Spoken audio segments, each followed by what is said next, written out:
I want to tell you a story about that stupid phrase, sleep when the baby sleeps.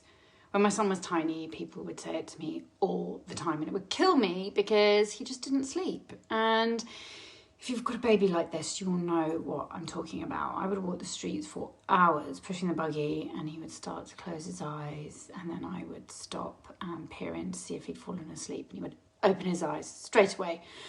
I used to call that shark eyes. And one time I'd been plodding around the park for about an hour, and miraculously he did actually fall asleep, and all I could think of was sleep when the baby sleeps. And I was so sleep deprived, and I was about 15 minutes away from home. I knew that I didn't have time to get home and get to sleep. I knew he would wake up on the way home. So I stopped in my tracks and I threw myself to the ground right next to the buggy. And the grass was all dry and patchy, and there was like a squashed beer can and some cigarette butts. And I just lay there like a corpse trying to sleep. And then I started to freak out that he would fall asleep and someone would steal him. So I put my arm through that safety strap on the buggy, and when I did this I couldn't lie down because the strap's too short and my arm was hanging up like this, and I was starting to get pins and needles.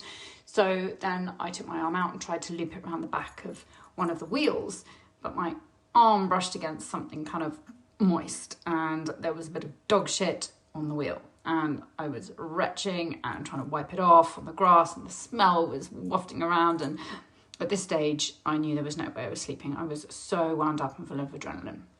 So anyway, I reached into the bottom of the buggy to get the baby wipes to wipe the shit off, and the rustling noise woke him up immediately. So there you go. When you say sleep when the baby sleeps, to some mums, that's what it looks like.